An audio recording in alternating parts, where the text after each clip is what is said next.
Testing design friends ನೀಟಾಗಿ work ಬಂದೈತಿ.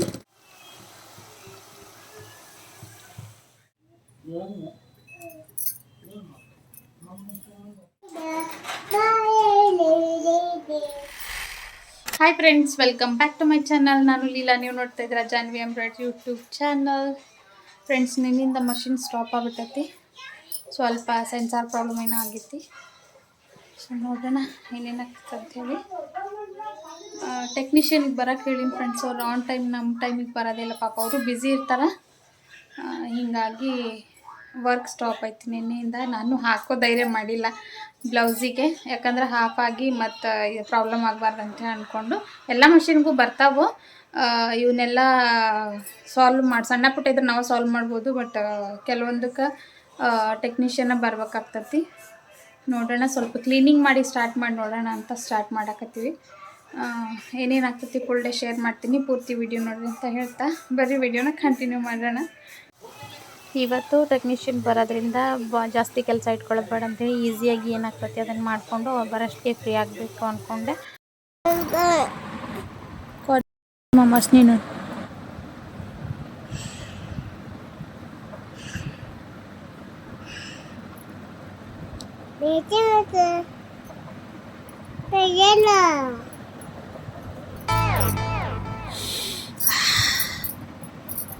ಜಂಡು bomb smell ಮುಗಿಸ್ತಾ ಆಯ್ತು ಫ್ರೆಂಡ್ಸ್. ಸ್ವಲ್ಪ ನೆಗಡಿ ಬಂದಿತ್ತಲ್ಲ, ಅದಕ್ಕೆ ವಾಸನೆ ತೋರಿಸಾತೀನಿ.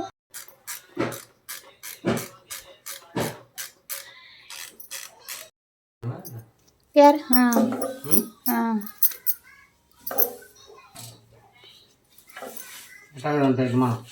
ಹಾಂ.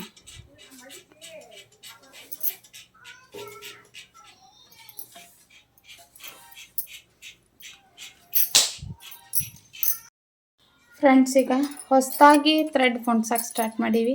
ಮಷಿನ್ ಹೊಸ ತಂದಿರ್ತೀವಲ್ಲ, ಅವಾಗ ಹೆಂಗಿರ್ತತಿ, ಯಾವ ಥರ ಪೋಣಿಸ್ಕೋಬೇಕು ಅದೇ ಥರ ಪೋಣಿಸ್ಕೊಳಕತ್ತೀವಿ. ಇವೆಲ್ಲ ಲಿವರ್ ಥರ ಅದಾವು.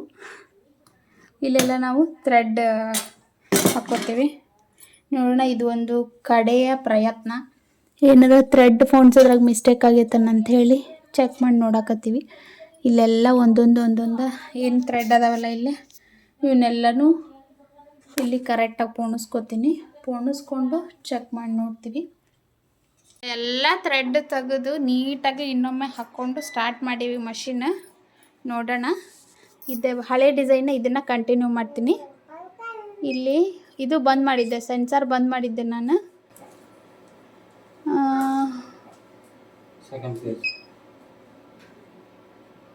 ಸೆಕೆಂಡ್ ಪೇಜ್ ಅಲ್ಲ,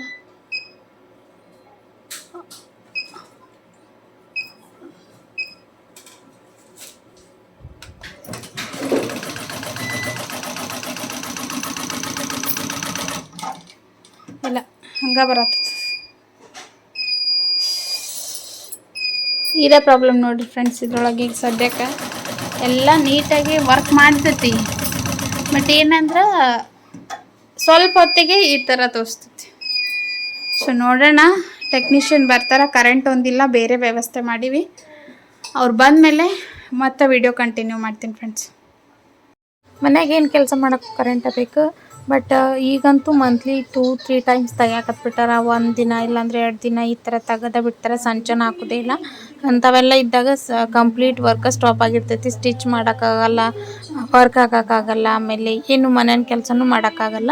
ಸೊ ಹಂಗಾಗಿರ್ತೈತಿ. ಇವತ್ತು ನೋಡಿದರೆ ಟೆಕ್ನಿಷಿಯನ್ ಇವತ್ತು ಬರ್ತೀನಿ ಅಂದವರು. ಫ್ರೀ ಇರೋದು ಕಷ್ಟ ಅಂತದ್ರಾಗ ಇವತ್ತು ಬರ್ತೀನಿ ಅಂದಾಗ ಇವತ್ತು ಕರೆಂಟ್ ಇರಲಿಲ್ಲ. UPS ಎಲ್ಲ ತೊಗೊಂಬಂದು ಇಟ್ಕೊಂಡಿದ್ವಿ. ಬಂದಾಗ ಕನೆಕ್ಟ್ ಮಾಡಿ ಇದು ಮಾಡೋಣ ಅಂತ ಅಂದ್ಕೊಂಡು ಅಲ್ಲಿ ತನಕ ಏನು ಕೆಲಸ ಮಾಡೋಣ ಅಂದರೆ ಒಂದಿಷ್ಟು ಕುಚ್ಚಿತ್ತು. ಸೊ ಕುಚ್ಚು ಕಟ್ಟೋದು ಕಂಪ್ಲೀಟ್ ಆಗ್ತೈತಿ ಅಂತೇಳಿ ಅಂದ್ಕೊಂಡು ಅದನ್ನು ಕಂಪ್ಲೀಟ್ ಮಾಡೋಣ ಕೆಲಸ ಅಂತ ಅಂದ್ಕೊಂಡಿದ್ದೆ. ಆಮೇಲೆ ಯಾವ ಬ್ಲೌಸ್ ಕಟ್ ಮಾಡೋದು ಅವನ್ನೆಲ್ಲ ಕಟ್ ಮಾಡಿ ಇಟ್ಕೊಳ್ಳೋಣ ಅಂತ ಅಂದ್ಕೊಂಡಿನಿ. ವರ್ಕ್ ಭಾಳ ಇರೋದ್ರಿಂದ ನಾನು ನನ್ನ ಫ್ರೆಂಡ್ಸ್ದು ಅಥವಾ ಫ್ಯಾಮಿಲಿ ಒಳಗೆ ಮೆಂಬರ್ಸ್ ಅದಾರ ಬೇರೆ ಬೇರೆ ವರ್ಕ್ ಮಾಡೋರು, ಅವ್ರದ್ದೆಲ್ಲ ಹೆಲ್ಪ್ ತೊಗೊಂಡಿರ್ತೀನಿ. ಆ್ಯಕ್ಚುಲಿ ನಾನು ಇದನ್ನು ಕೊಡಬೇಕಂತ ಅಂದ್ಕೊಂಡಿದ್ದೆ, ಹೊರಗಡೆನೇ ಮಾಡಿಸ್ಕೊಳ್ಳೋಣ ಅಂಥೇಳಿ. ಕುಚ್ಚು ಕಟ್ಟೋದು ಆಮೇಲೆ ಕಟ್ ಮಾಡಿ ಕೊಟ್ಟು ಬೇರೆ ಕಡೆ ಸ್ಟಿಚ್ ಮಾಡೋಣ ಅಂತ ಅಂದ್ಕೊಂಡಿದ್ದೆ. ಬಟ್ ಏನಾಯ್ತಂದ್ರೆ ಮಷಿನ್ ಪ್ರಾಬ್ಲಮ್ ಆಗಿರೋದ್ರಿಂದ ಫ್ರಂಟು ಬ್ಯಾಕ್ ಅಷ್ಟು ಹಾಕಿದ್ದೆ. ಸ್ಲೀವ್ ಹಾಕೋಕ್ಕೆ ನಂಗೆ ಧೈರ್ಯ ಆಗಲಿಲ್ಲ. ಬೇಡ ರಿಸ್ಕ್ ತೊಗೊಳ್ಳೋದು. ಒಂದಿನ ಹೇಳ್ಕೊಂಡ್ರೂ ಪರವಾಗಿಲ್ಲ, ಬಟ್ ಪ್ರಾಬ್ಲಮ್ ಐತಿ ಅಂತ ಗೊತ್ತಾದ್ಮೇಲೆ ಬ್ಲೌಸ್ ಹಾಕೋದು ಬೇಡ ಅಂತೇಳಿ ಅಲ್ಲಿಗೆ ಸ್ಟಾಪ್ ಮಾಡಿದ್ದೆ. ಅದಾದಮೇಲೆ ಇದು ಅದ ಕಸ್ಟಮರ್ದು ಸ್ಯಾರಿ ಆಗಿರೋದ್ರಿಂದ ಇದನ್ನು ಹೊರಗೆ ಕೊಡ್ಬೇಕು ಅಂದ್ಕೊಂಡಿದ್ದೆ. ಬಟ್ ಕುಚ್ಚವರು 350 ಮಾಡೀವಿ ನಾವೀಗ ರೇಟ್ ಅಂತ ಹೇಳಿದರು. ಸೊ ನಾನು ತೊಗೊಂಡಿರೋದು 250 ತೊಗೊಂಡಿನಿ. ಇದನ್ನು ರೇಟ್ ಜಾಸ್ತಿ ಆಗ್ಯಾವಂತ ನನಗೆ ಗೊತ್ತನೇ ಇರಲಿಲ್ಲ. ಭಾಳ ದಿನ ಆಗಿತ್ತು ನಾನು ಕುಚ್ಚು ಕಟ್ಟಿದ್ದಿಲ್ಲ, ಯಾವುದು ಜಾಸ್ತಿ ಆರ್ಡರ್ಸ್ ತೊಗೊಂಡಿರಲಿಲ್ಲ. ಸೊ ಹಂಗಾಗಿ ದೊಡ್ಡ ಮಷಿನ್ ತೊಗೊಂಡಾಗಿಂದ ಎಂಬ್ರಾಯ್ಡ್ರಿನ ಭಾಳ ಆಗಿದ್ವಲ್ಲ, ಹಂಗಾಗಿ ನನಗೆ ಅದ್ರದ್ದು ರೇಟ್ ಜಾಸ್ತಿ ಆಗಿದ್ದು ಗೊತ್ತಿಲ್ಲ. 250ನ ತೊಗೊಂಡಿದ್ದೆ. ಅವ್ರಿಗೆ ನಾ 350 ಕೊಡ್ಬೇಕಂದ್ರೆ ಮತ್ತೆ ಹೆಚ್ಚಿಗೆ ಅಮೌಂಟ್ ಆಗ್ತೈತಿ. ಸೊ ಹಾಗಾಗಿ ಆಮೇಲೆ ನಾವು ರೆಗ್ಯುಲರ್ ಆಗಿ ಆರ್ಡರ್ ಕೊಡ್ತಾ ಇರ್ತೀವಲ್ಲ, ಅದು ಸ್ವಲ್ಪ ನಮಗೂ ಕಮ್ಮಿ ಮಾಡಿದರೆ ನಮಗೂ ಸ್ವಲ್ಪ ಏನಾದರೂ ಉಳಿತೈತೆ ಅಂದ್ರೆ ಕೊಡ್ಬೋದು. ಬಟ್ ಹೆಚ್ಚಿಗೆ ರೇಟ್ ಆದ ತಕ್ಷಣ ಅಂದ್ರೆ ಈಗ ನಾವು ಕಸ್ಟಮರಿಗೆ ಹೇಳಿಬಿಟ್ಟಿರ್ತೀವಿ 250 ಅಂದು. ಅದಾದಮೇಲೆ ಮತ್ತೆ ರೇಟ್ ಹೆಚ್ಚು ಆಗೈತಿ ಅಂತ ವಾಪಸ್ ಅವ್ರಿಗೆ ಕಾಲ್ ಮಾಡಿ ಹೇಳಕ್ಕೆ ನನಗಾಗಲಿಲ್ಲ. ಒಂದು ಸಲ ಹೇಳಿವೆ ಅಂದಮೇಲೆ ಅದೇ ರೇಟಿಗೆ ಹಾಕ್ಕೊಡ್ಬೇಕು. ಹಾಗಾಗಿ ಇದನ್ನು ನಾನು ಹಾಕೋಣ ಅಂತ ಅಂದ್ಕೊಂಡು, ಹೆಚ್ಚಿಗೆ ಕೆಲಸ ಇದ್ರೂ ಈ ಥರ ಕರೆಂಟ್ ಇರಲಿಲ್ಲಲ್ಲ ಹೆಂಗಿದ್ರು. ಸೊ ನಾನು ಮಾಡೋಣ ಅಂತೇಳಿ ನಾನು ಮಾಡಿ ಬ್ಲೌಸ್ನು ನಾನು ಹೊಲಿಬೇಕಂತ ಅಂದ್ಕೊಂಡೀನಿ. ಯಾಕಂದ್ರೆ ಬ್ಲೌಸೂ ಸೇಮ್ ನಾನು ವರ್ಕ್ ಇಲ್ಲೇ ಹಾಕ್ಸಿರೋದ್ರಿಂದ 350ನ ತೊಗೊಂಡಿರ್ತೀನಿ. ಬಟ್ ಅವರು ಕಟ್ ವರ್ಕ್ ಅಂದರೆ ನಾವು 400 ತೊಗೋತೀವಿ ಅಂತ ಹೇಳಿದರು. ಸೊ ಮತ್ತು 50 ರುಪೀಸ್ ಬ್ಲೌಸಿಗೂ ಹೆಚ್ಚಾಗಿ ಕೊಡಬೇಕು, ಆಮೇಲೆ ಕುಚ್ಚಿಗೂ 100 ರುಪೀಸ್ ಹೆಚ್ಚಿಗೆ ಕೊಡಬೇಕು. ರೇಟ್ ಭಾಳ ನಂದ ಕಡಿಮೆ ಐತಿ ಅಂತ ಅಂದ್ಕೊಂಡು ನಾನು ಎರಡೂ ಮಾಡಬೇಕು. ಆಮೇಲೆ ಅವ್ರಿಗೆ ಬೇಗ 50 ರೂಪಾಯಿ ನಾವು ಹೆಚ್ಚಿಗೆ ಕೊಟ್ಟರು ಚಿಂತಿಲ್ಲ, ಬಟ್ ಬೇಗ ಕೊಡಬೇಕಲ್ಲ ಅವರು ವಾಪಸ್ ನನಗೆ ಕೊಡೋದು ಲೇಟ್ ಆಗಿತ್ತು. ಅಂದರೆ ನನ್ನ ಮಷಿನ್ ಒಳಗೆ ಇನ್ನೂ ವರ್ಕ್ ಆಗಿಲ್ಲಲ್ಲ, ವರ್ಕ್ ನಾಳೆ ಆಗುತ್ತೆ. ಇವತ್ತು ಮಷಿನ್ ಕರೆಕ್ಟ್ ಆದರೆ ನಾಳೆ ಆಗ್ತೈತಿ. ಸೊ ಹಂಗಾಗಿ ಮತ್ತು ನಾಳೆ ನಾನು ಕಟ್ ಮಾಡಿ ಅವ್ರಿಗೆ ಕೊಡೋಷ್ಟಕ್ಕೆ ಅಂದ್ರೆ ಲೇಟ್ ಆಗ್ತೈತಿ. ಕಟ್ ಮಾಡಿ ನಾನು ಸ್ಟಿಚ್ ಮಾಡೋಣ ಅಂತ ಅಂದ್ಕೊಂಡಿನಿ. ಪಾಪ ಅವ್ರಿಗೆ ಹೇಳಿದ್ದೆ, ಅವ್ರು ಹ್ಞೂ ಅಂತಲೂ ಹೇಳಿದರು. ನಾನು 50 ರುಪೀಸ್ ಎಕ್ಸ್ಟ್ರಾ ಕೊಟ್ಟಾದ್ರೂ ಮಾಡಿಸ್ಬಿಟ್ರಾತಂತೇಳಿ ಅಂದ್ಕೊಂಡು ನಮ್ಮ ಕಡೆನ ಎಂಬ್ರಾಯ್ಡ್ರಿ ಮಾಡಿಸ್ಕೊಂಡಿರೋದ್ರಿಂದ ನಾವು ಕಟ್ ವರ್ಕಿಗೆ ಮತ್ತು ಸಪ್ರೇಟ್ ರೇಟನ್ನು ಎಲ್ಲ ಹೇಳಿರಲಿಲ್ಲ, 350ನೇ ಹೇಳಿಬಿಟ್ಟಿದ್ದೆ. ಸೊ ಹಂಗಾಗಿ ಅದನ್ನು ಸ್ಟಿಚ್ ಮಾಡಬೇಕು. ನೋಡೋಣ ಅದು ವರ್ಕ್ ಹೆಂಗೆ ಬರ್ತೈತಿ, ಇದು ಕುಚ್ಚು ಹೆಂಗೆ ಬರ್ತೈತಿ ಅಂತ ಎಲ್ಲ ನಿಮ್ಮ ಜೊತೆ ಶೇರ್ ಮಾಡ್ಕೋತೀನಿ.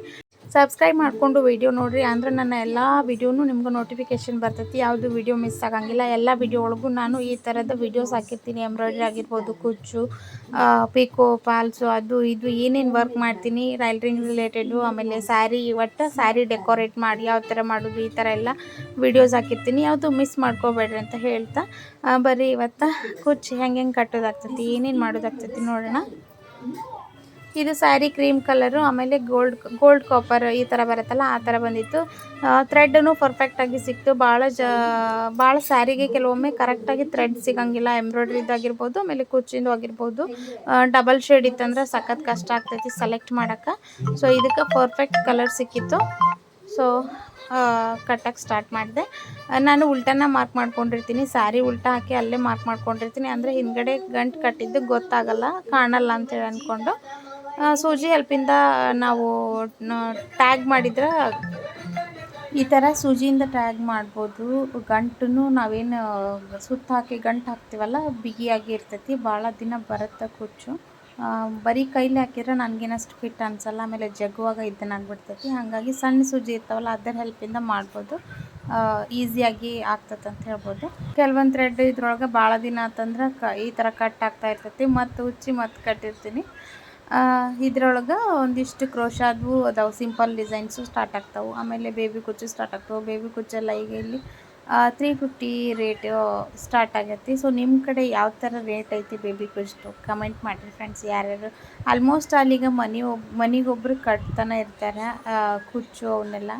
ಸೊ ಅದಕ್ಕೆ ಕೇಳಿದೆ ನಿಮ್ಮ ಕಡೆ ಯಾವ ಥರ ರೇಟ್ ಅದಾವಂತ ಅಂದ್ಕೊಂಡು ನಾನು ಇದನ್ನು ಕಟ್ತಾ ಇರೋದು ಬರೀ 250ಗೆ ಕಟ್ಟಾಕತ್ತೀನಿ. ನನಗೆ ಮೊದಲಿನ ರೇಟನ್ನು ಇಟ್ಟಿದ್ದೆ.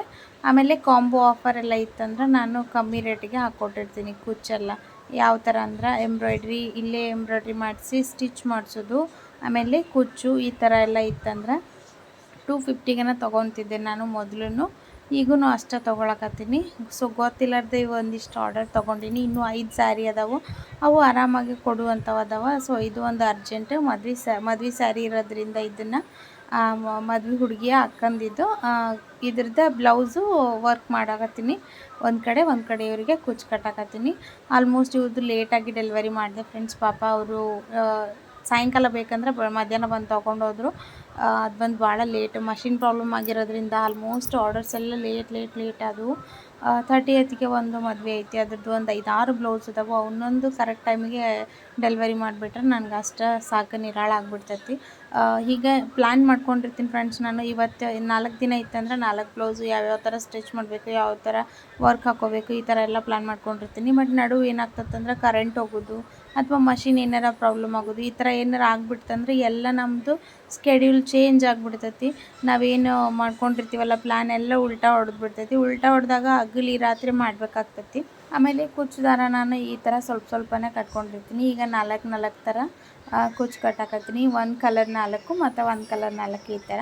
ನೀವು ಎರಡೆರಡನ್ನೂ ಕಟ್ಬೋದು ಅಥವಾ ಅದೊಂದಂತೂ ಕಟ್ಬೋದು. ಅದೊಂದು ಭಾಳ ದಿನದಿಂದ ನೋಡ್ತಾ ಇರ್ತೀವಿ. ಬಟ್ ಈಗ 5 4 ಈ ಥರ ಎಲ್ಲ ಇದು ಮಾಡ್ತಿರ್ತಾರೆ. ಆಮೇಲೆ ಕ್ರೋಶಾದ್ಲೇ ಕಟ್ಟಿದ್ರಂತೂ ಸಖತ್ತಾಗಿ ಕಾಣಿಸುತ್ತೆ. ಆಮೇಲೆ ಸ್ಯಾರಿ ಡ್ಯಾಮೇಜ್ ಆಗಲ್ಲ ಫ್ರೆಂಡ್ಸ್ ಜಾಸ್ತಿ. ಇದು 67 ದಾಟಿ ಬರಬೇಕಲ್ಲ, ಸೊ ಸ್ವಲ್ಪ ಸೆರಗು ಡ್ಯಾಮೇಜ್ ಆಗ್ತೈತಿ. ಕೆಲವೊಂದು ಸೆನ್ಸಿಟಿವ್ ಇರ್ತಾವಲ್ಲ ಅವೆಲ್ಲ ದೊಡ್ಡ ಹೋಲ್ ಆಗಿಬಿಡ್ತಾವೆ. ಆಮೇಲೆ ಜಾಸ್ತಿ ಬೀಡ್ಸ್ ಎಲ್ಲ ಹಾಕಿದ್ವಿ ಅಂದ್ರೆ ಅದರ ವೇಟಿಗೆ ಜಾಸ್ತಿ ಹೋಲು ಸಣ್ಣದಿರೋದು ನಾವು ಕಟ್ಟುವಾಗ ಸಣ್ಣದಿರುತ್ತೆ. ಬಟ್ ಅದು ಯೂಸ್ ಮಾಡ್ತಾ ಏನಾಗ್ಬಿಡ್ತೈತಿ, ದೊಡ್ಡ ಹೋಲಾಗಿ ಡ್ಯಾಮೇಜ್ ಆಗ್ತೈತಿ. ಸೊ ಫೈನಲಿ ಟೆಕ್ನಿಷಿಯನ್ ಬಂದರು. ಸೊ ರಿಪೇರಿ ಮಾಡೋಕತ್ತರ. ಏನೇನು ಆಗ್ತೈತಿ ಫಸ್ಟಿಗೆ ಕೇಳ್ಕೊತಾರೆ. ಇವರಂತೂ ಭಾಳ ಸಾಫ್ಟ್ ಸ್ಪೋಕನ್ ಫ್ರೆಂಡ್ಸ್. ಇವರು ಜೋರಾಗಿ ಮಾತಾಡೋದು ಇಲ್ಲ. ನಾನು ಏನ್ರಿ ಅಂತಲೇ ಇರ್ತೀನಿ. ಭಾಳ ಸರು ಜವಾಬ್ದಾರಿ ತೊಗೊಂಡು ಮಾಡ್ತಾರೆ. ಇದು 2ನೇ ಸಲ ಇವರು ಬರ್ತಾ ಇರೋದು ನಮ್ಮ ಮನೆಗೆ ಟೆಕ್ನಿಷಿಯನ್ ಆಗಿ. ಲಾಸ್ಟ್ ಟೈಮ್ ಒಂದು ಸಲ ಬಂದು ಏನೋ ಆಗಿತ್ತು, ಟ್ರಿಮ್ಮರ್ ಪ್ರಾಬ್ಲಮ್ ಆಗಿತ್ತು. ಟ್ರಿಮ್ಮರ್ ಪ್ರಾಬ್ಲಮ್ ಆದಾಗ ಇವರೇ ಬಂದಿದ್ದರು. ಇವ್ರು ಹೆಂಗಂದ್ರೆ ಈಗ ಒಂದು ಪ್ರಾಬ್ಲಮ್ ಹೇಳಿದ್ವಿ ಅಂದರೆ ಸಪ್ರೇಟಾಗಿ ಇದು ಮಾಡ್ತಾರೆ. ಬಟ್ ಇವ್ರು ಹಂಗಲ್ಲ, ಏನಾದರೂ ಪ್ರಾಬ್ಲಮ್ ಐತಿ ಅಂದಮೇಲೆ ಅದು ಆಗೋ ಮಟ್ಟ ಹೋಗಲ್ಲ. 10 ಆಗಲಿ 11 ಆಗಲಿ ಪಾಪ ವೇಟ್ ಮಾಡಿ ಆಮೇಲೆ ಎಷ್ಟೊತ್ತು ನಿಲ್ತಾರಂದ್ರೆ ನನಗಂತೂ ನಿಲ್ಲಕ್ಕನ ಆಗಲ್ಲ. ನಾನು ಸ್ವಲ್ಪ ಹೊತ್ತು ಕೂತ್ಕೊಳ್ಳೋದು ನಿಂತ್ಕೊಳ್ಳೋದು ಮಾಡ್ತಾಯಿದ್ವಿ ನಾನು ನಮ್ಮ ಮನೆಯವರು. ಅದನ್ನಂದ್ರೆ ಬಂದಾಗಿಂದ ನಿಂತಾರಪ್ಪ, ಅವ್ರು ಯಾವ ಪರಿ ನಿಂದಿರ್ತಾರಂತೇಳಿ ಪಾಪ ರಿಪೇರಿ ಆಗೋ ಮಟ್ಟ ನಿಂತು ರಿಪೇರಿ ಮಾಡಿದರು. ಆಮೇಲೆ ಏನು ಪ್ರಾಬ್ಲಮ್ ಮತ್ತು ಅದೊಂದು ಪ್ರಾಬ್ಲಮ್ ಆಗಿ ಪಟ್ಟಣನ ಹೋಗ್ಬೇಕು ಮಾಡಬೇಕು ಈ ಥರ ಎಲ್ಲ ಇಲ್ಲ ಫ್ರೆಂಡ್ಸ್. ಇವರು ಏನು ಪ್ರಾಬ್ಲಮ್ ಆಗೈತಿ, ಮತ್ತೇನಾದರೂ ಪ್ರಾಬ್ಲಮ್ ಆಗುತ್ತೆ, ಆ ಪ್ರಾಬ್ಲಮ್ಗೆ ಏನು ಸೊಲ್ಯೂಷನು, ಯಾವ ಥರ ನೀವು ಇದನ್ನು ಮೇಂಟೈನ್ ಮಾಡಬೇಕು ಅಂತೆಲ್ಲ ಹೇಳ್ಕೊಡ್ತಾರೆ. ಆಮೇಲೆ ನೀವು ಯಾವ ಥರ ಥ್ರೆಡ್ ಪೋಣಿಸ್ತೀರಿ, ಫಸ್ಟ್ ಪೋಣಿಸಿ ತೋರಿಸ್ರಿ, ಆಮೇಲೆ ಆಯಿಲ್ ಎಲ್ಲೆಲ್ಲಿ ಹಾಕ್ತೀರಿ ಎಲ್ಲನೂ ಕೇಳ್ತಾರೆ. ನನಗೀಗ ಹೊಸದಾಗಿ ತಗೊಂಡಿರೋದ್ರಿಂದ ಜಾಸ್ತಿ ತಿಳ್ಕೊಬೇಕು ಫ್ರೆಂಡ್ಸ್ ನಾವು. ಆಮೇಲೆ ಮಷಿನ್ ಹೊಸದಾಗಿ ಆಗಲಿ ಹಳೇದಾಗಿ ಆಗಲಿ ನಾವು ಅಬ್ಸರ್ವ್ ಮಾಡ್ತಾಯಿದ್ರೆ ನಮ್ಗೆ ಈಸಿಯಾಗಿ ಪ್ರಾಬ್ಲಮ್ ಗೊತ್ತಾಗ್ತೈತಿ, ಏನು ಮಷಿನ್ದಾಗ ಏನಾಗೈತೆ ಅಂತೇಳಿ. ಕೆಲವೊಮ್ಮೆ ಥ್ರೆಡ್ ಹರಿಯಾಕತ್ತಂದ್ರೆ ನಾವು ಸ್ಟಕ್ ಆಗಿಬಿಡ್ತೀವಿ, ಏನು ಗೊತ್ತಾಗಲ್ಲ. ಥ್ರೆಡ್ ಹರಿಯಾಕತ್ತು ಏನು ಮಾಡೋದು ಅಂತ ಅನಿಸ್ತಾ ಇರ್ತದೆ ನನಗೆ.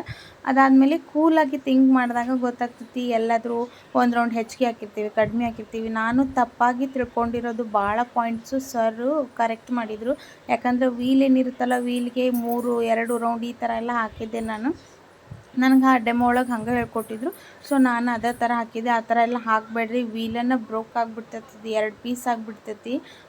ಒಂದೊಂದು ರೌಂಡ್ ಹಾಕಬೇಕು, ಅಂದರೆ ನಿಮ್ಗೆ ಸ್ಮೂತ್ ಡಿಸೈನ್ ಬರ್ತೈತೆ ಅಂತ ಹೇಳಿದರು. ಫೈನಲಿ ನೋಡಿರಿ ಈ ಥರ ಡಿಸೈನ್ ರೆಡಿ ಆಯ್ತು. ಮಷಿನ್ ಎಲ್ಲ ರಿಪೇರಿ ಆಯ್ತು. ನನಗಂತೂ ಸಖತ್ ಖುಷಿ ಆಯ್ತು. ಆಮೇಲೆ ಸರ್ಗಂತೂ ಥ್ಯಾಂಕ್ಸ್ ಹೇಳಿದೆ. ಕಂಟಿನ್ಯೂಸ್ ಆಗಿ ಅವರು ಥ್ರೆಡ್ ಎಲ್ಲ ಯಾವ ಥರ ಹಾಕಬೇಕಂತ ಮತ್ತು ಬೆಳಗ್ಗೆ ಪೋಣಿಸಿದಲ್ಲ ಮತ್ತೊಮ್ಮೆ ಪೋಣಿಸಿ ಕರೆಕ್ಟಾಗಿ ಇದ್ರೊಳಗೂ ಜಾಸ್ತಿ ತಿಳ್ಕೊಳ್ಳೋದೈತಿ. ಒಂದಿನ ವಿಡಿಯೋ ಮಾಡ್ತೀನಿ ಫ್ರೆಂಡ್ಸ್ ಇದ್ರದ್ದು ಡೀಟೇಲಾಗಿ. ನಾನು ಮಾಡಿರೋ ತಪ್ಪನ್ನ ನೀವು ಮಾಡಬಾರ್ದಲ್ಲ, ಸೊ ಹಾಗಾಗಿ 1 ಗಂಟೆ ಆಗೈತಿ. ಈಗ ಉಪ್ಪಿಟ್ಟು ತಿನ್ನಕತ್ತೀನಿ. ಅವರು ಸರ್ ಹೋಗೋದ ಲೇಟ್ ಆಯ್ತು. ಟೆಕ್ನಿಷಿಯನ್ ಬಂದಿದ್ರಲ್ಲ, ಅವರು ರೆಡಿ ಮಾಡಿದರು. ಮಷಿನ್ ರನ್ ಆಗಕತ್ತೈತಿ. ಇವತ್ತು ನೈಟ್ ಪೂರ್ತಿ ಆಗಬೇಕಂತ ಡಿಸೈಡ್ ಮಾಡೀನಿ. ನೋಡ್ಬೇಕು, ಆಗಲ್ಲ. ಸಖತ್ ನನಗೆ ನಿದ್ದೆ ಭಾಳ ಬೇಕಾಗ್ತೈತಿ. ನಿದ್ದೆಗೆಟ್ಟು ಮಾಡೋಕ್ಕಾಗಲ್ಲ.